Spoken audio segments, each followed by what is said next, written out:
Bueno, pues vean ustedes la cantidad de matices que ha tenido el día de hoy, tanto reuniones más o menos promisorias como la del Gobierno Nacional con representantes de la Iglesia y de Naciones Unidas, donde el Gobierno Nacional reitera su voluntad de diálogo y de negociación, una voluntad que será respondida el día de mañana por el Comité del Paro. Vamos a ver qué responde. Recuerden ustedes que las condiciones del Comité del Paro consistían en desmilitarizar la protesta por una parte y por otra parte condenar los excesos de la fuerza pública. El día de ayer, el día del paro, fue un día que fue una prueba relativamente satisfactoria, no hubo grandes perturbaciones, no hubo actos vandálicos en grandes cuantías, por supuesto que sigue habiendo bloqueos y sigue habiendo problemas, pero no hubo excesos de la fuerza pública y en esa medida digamos que la prueba de ayer fue más o menos satisfactoria. Vamos a ver qué contesta el Comité del Paro el día de mañana. Pero aparte de eso están los diálogos y las negociaciones en el ámbito regional, en los ámbitos regionales.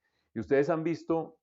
el caso de Cali, y en el caso de Cali hay unas cosas que vale la pena celebrar, otras cosas que vale la pena lamentar. Las autoridades caleñas han notificado que se han desbloqueado o se han eliminado distintos bloqueos, el de la portada al mar,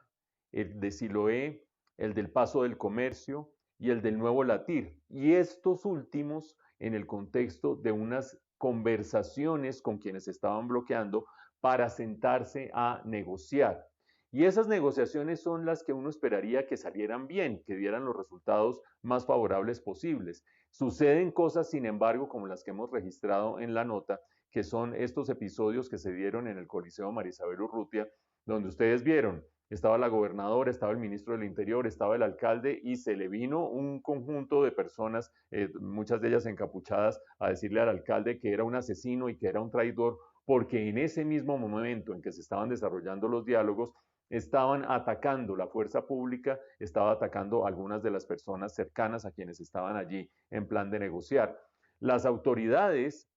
desmintieron ese hecho y desmintieron el que se hubieran dado esos ataques en los lugares en los que estaban diciendo estos encapuchados, pero los encapuchados se fueron lanza en ristre y terminaron sacando al alcalde y fuera de eso agrediendo al vehículo. Y eso lo que muestra son las dificultades de la negociación en medio de las tensiones. No solo las tensiones con aquellos que se están manifestando, aquellos que siguen persistiendo por la vía del bloqueo, etcétera, etcétera, sino además ese factor adicional que es el de aquellos que no quieren negociar y que sencillamente se infiltran, como se infiltraban antes en las marchas y manifestaciones, ahora se infiltran en las negociaciones y empiezan a atacar directamente con el ánimo de torpedear esas negociaciones. Hay que tener templanza,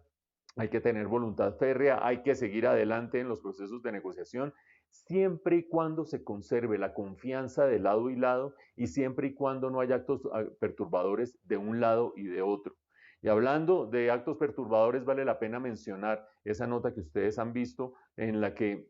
se aclara que hay un bloqueo que está impidiendo el paso de unos insumos clave para descontaminar el agua del acueducto. Y eso sí que es delicado. Ya hemos dicho en este noticiero cómo los bloqueos son ilegales, es decir, hay libertad de protesta, hay derecho a la protesta, pero no de bloquear, sobre todo en la medida en que ese bloqueo de vías vaya contra derechos fundamentales, el derecho fundamental a la vida, a la salud, el derecho fundamental al trabajo. Y en este caso, obviamente, se está atentando contra la salud, como se ha atentado en casos de bloqueos anteriores.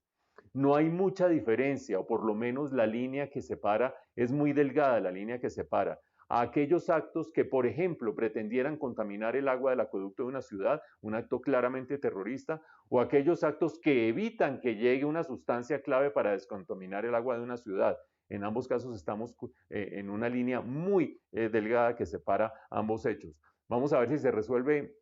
adecuadamente estas tensiones que existen de lado y lado, porque la vía sin lugar a dudas es la negociación, una negociación en la que no haya traiciones, una negociación en la que haya cartas sobre la mesa, claridad y ojalá los factores perturbadores circundantes se atenúen hasta eliminarse. De otra manera va a ser difícil. Esperaremos a ver qué dice mañana el Comité del Paro.